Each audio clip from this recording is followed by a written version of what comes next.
Saudara, topik kita hari ini berbicara mengenai perubahan rohani kita, transformasi rohani kita. Saudara, kalau pertumbuhan fisik itu berhenti pada usia sekitar 16 sampai 18 tahun, tetapi pertumbuhan rohani kita yang mengenal Kristus yang telah dilahirkan kembali itu tidak terbatas oleh usia kita. Tiap-tiap hari kita bertumbuh dari glory to glory, dari faith to faith, dari strength to strength, kata firman Tuhan. Saudara, saya mau kasih contoh mengenai perpindahan ke suatu negara yang baru. Kalau kita tinggal di suatu negara yang baru, katakanlah Australia. Kita datang dari Indonesia, kita harus taat mengikuti adat istiadat dan hukum yang berlaku di negara ini. Mau tidak mau, suka atau tidak suka, untuk kita berhasil, kita perlu mentaatinya. Kalau tidak, kita berbuat salah, kita akan dihukum. Kalau kita juga melakukan yang baik, kita akan mendapatkan penghargaan. Sama seperti ini yang dikatakan oleh Tuhan Yesus di Yohanes 15. Saudara, ceritanya di Yohanes 15 ayat 1-8 ini, bahwa Yesus itu adalah pokok anggur, sedangkan tukang kebunnya itu adalah Allah Bapa di surga, dan kita ini adalah ranting-rantingnya. Dia katakan di ayat 5, tinggallah di dalam aku dan aku di dalam kamu. Supaya apa? Supaya sebagai ranting-rantingnya kita berbuah banyak. Apa maksudnya, saudara, ketika dia mengatakan tinggallah di dalam aku? Sama seperti kita masuk ke negara yang baru, kita masuk ke kerajaan Yesus Kristus. Itu berarti kita tinggal di dalam Dia. Pada waktu kita menjadi warga negara surga yang ada di muka bumi ini, kita ada adat istiadat, ada aturan-aturan, ada hukum-hukum yang berlaku, yang berbeda dengan aturan-aturan di dunia yang kita kenal selama ini. Karena Tuhan Yesus mau untuk kita tetap tinggal di dalam Dia, tinggal di dalam kerajaannya, tinggal sebagai warga negara yang patuh kepada perintah-perintahnya. Yang kedua dikatakan, aku tinggal di dalam kamu. Artinya, saudara, kalau kita tinggal di suatu negara, kita bisa mau tidak mau, mungkin kita mengikuti peraturan-peraturan, tapi hati kita dongkol, kita nggak setuju. Ketika dia mengatakan, aku tinggal di dalam kamu, artinya Yesus yang besar itu menjadi Raja, menjadi Tuhan, penguasa dalam hati kita. Maksudnya apa, saudara? Ketika kita tinggal di dalam Dia dan Dia di dalam kita, luar dan dalam kita sama-sama konsisten, patuh kepada Dia. Hati kita juga patuh kepada Dia. Hal inilah, saudara, yang dikatakan kamu akan berbuah banyak. Saudara, firman Tuhan mengatakan, kalau kita berbuah banyak, kita akan menjadi atau disebut sebagai murid-murid Kristus. Di dalam Roma 8 ayat 29 juga dinamakan demikian, bahwa kita telah dipilih dan kita juga ditentukan untuk menjadi serupa dengan gambaran Kristus. Pada waktu kita melihat perubahan rohani kita, apa yang kita lihat, saudara? Saya mau sarankan di sini, yang kita lihat perubahan rohani itu bukan untuk kita menjadi seperti pendeta atau menjadi seperti orang lain, tapi menjadi seperti gambaran Yesus Kristus. Dan inilah yang menjadi rencana besar Tuhan untuk melihat saudara dan saya bertumbuh rohani kita. Untuk apa? Untuk dapat Tuhan melihat Kristus di dalam diri kita. Betapa senangnya Tuhan melihat di muka bumi ini gambaran anaknya, dan Yesus yang menjadi tersulung di antara anak-anaknya saudara dan saya di muka bumi ini.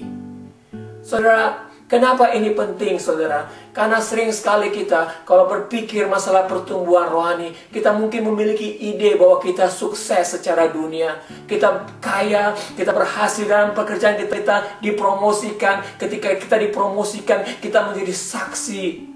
Saksi apa, saudara, kalau kita tidak memiliki karakter Kristus dalam diri kita? Saksi apa, saudara, kalau kekayaan itu tidak menggambarkan Kristus dalam diri kita? Saudara, gambaran firman Tuhan ini mengajak kita, kalau kita mau berubah, ditransformasikan, bertumbuh dalam rohani kita, tujuannya adalah untuk kita menjadi serupa dengan gambaran anaknya Yesus Kristus. Apa sebenarnya saudara gambaran anaknya Yesus Kristus itu? Banyak orang bisa menafsirkan macam-macam, tapi saya kasih saran dua saudara di sini. Pertama-tama saudara, gambaran anaknya itu adalah gambaran moral Yesus Kristus. Gambaran karakter Yesus Kristus. Saudara, Yesus Kristus memilih sinless life, kehidupan yang suci, kehidupan yang godly, saleh, yang senantiasa mau untuk hidup bersih dan hidup jauh dari dosa. Hidup juga yang menyangkal dirinya, hidup juga yang menjadi berkat bagi orang lain, hidup juga yang mengasihi orang lain. Hidup yang mementingkan bukan dirinya sendiri, karena dia sebagai Tuhan yang datang ke muka bumi merendahkan dirinya. Dan inilah karakter-karakter yang akan Tuhan ingin terlihat di dalam diri saudara dan saya. Yang kedua saudara, kalau kita baca dari Yohanes 14 ayat 31, gambaran Yesus Kristus adalah gambaran kepatuhan kepada Bapa di surga. Di dalam Yohanes 14 ayat 31 dikatakan, I do exactly what my Father has commanded me. Aku melakukan secara tepat apa yang Bapa di surga telah perintahkan kepadaku. Dari sini kita belajar gambaran Kristus itu adalah gambaran seorang yang patuh melakukan kehendak perintah-perintah Bapanya. So, pada waktu Tuhan ingin menentukan kita menjadi serupa dengan gambaran Kristus adalah supaya karakter moral kita dan juga kepatuhan kita seperti kepatuhan yang digambarkan, seperti moral yang digambarkan, seperti karakter yang digambarkan oleh Yesus Kristus. Saudara, ini yang menjadi kunci kita, yang menjadi tujuan kita untuk kita capai. Pertanyaannya saudara, bagaimana kita bisa mencapai ke arah itu? Nah, di dalam Yohanes 15 ini saudara, Tuhan Yesus menceritakan mengenai pokok anggur. Dan pokok anggur, dia adalah pokoknya dan kita ada ranting-rantingnya. Ranting-ranting itu ada bermacam. Ada ranting yang tidak berbuah, ada ranting yang berbuah sedikit, dan ada ranting yang berbuah banyak. Kalau ranting itu mulai berbuah sedikit saudara, akan dipotong. Kenapa? Supaya dia bisa menahan beban untuk buah yang banyak. Ada pruning. Saudara, kadang pada waktu kita mau mengikut Tuhan, pada waktu kita mau melakukan hal-hal yang baik, hal-hal yang mulia, kita mau hidup kudus, kita tidak mau alkohol, kita tidak mau merokok dan sebagainya, mulai orang lain bertanya-tanya, bahkan mungkin mencemooh kita. Bagaimana sikap kita? Apakah kita sikap tetap melakukannya, atau kita mengatakan, oh mungkin aku harus mengikuti kehendak mereka? Saudara, hal-hal semacam ini adalah semacam pemotongan. Kita dibersihkan untuk apa? Supaya kita lebih banyak lagi dapat menanggung, menerima karakter moral Kristus dalam diri kita. Pemotongan-pemotongan itu sering terjadi saudara, supaya kita bisa menangkapnya dan melihatnya sebagai sesuatu yang baik. Supaya apa? Supaya kita bisa berbuah banyak. Namun saudara, yang kunci di sini adalah bagaimana untuk kita tetap bisa berbuah dan berbuahnya itu menjadi banyak, bertumbuh setiap hari. Saudara, kuncinya adalah di ayat 5 dari Yohanes 15 ini. Tuhan Yesus katakan, tinggallah di dalam aku dan aku di dalam kamu, kamu akan berbuah banyak. Saudara, pada waktu masih muda, saya melihat buah-buah roh itu dikatakan kasih, sukacita, damai sejahtera.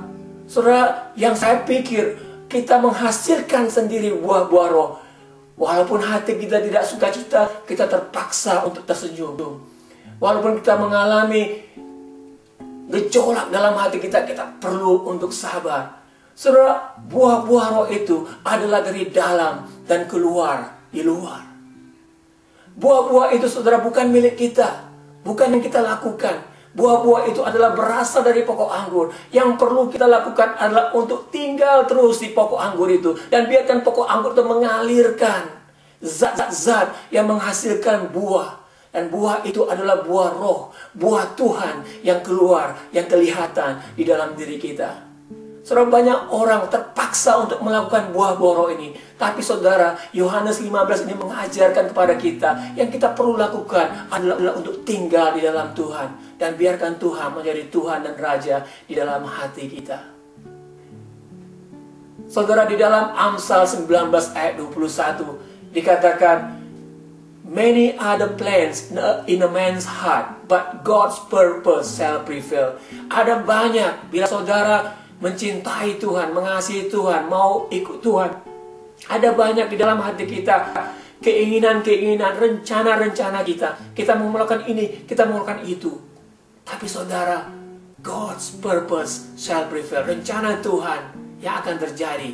Rencana Tuhan itu apa, saudara? Seperti yang dikatakan di Roma 8 ayat 29. Oh, dia menentukan saudara dan saya untuk memperlihatkan gambaran anaknya, citra anaknya di dalam diri kita. Pada waktu kita Senin sampai Minggu, saudara, kita bertekad untuk melakukan tinggal sebagai warga negara Kristus. Di dalam kita bekerja, di dalam rumah tangga kita, di dalam apa saja yang kita lakukan, kita tidak meninggalkan title kita sebagai warga negara Kristus. Saudara, kalau pada hari Minggu saja kita gunakan sebagai perwujudan warga negara Kristus dengan kita datang ke gereja, saudara, tidak cukup untuk membentuk kita menjadi gambar Kristus nyata. Kita harus dari Senin sampai hari Minggu memegang warga negara itu.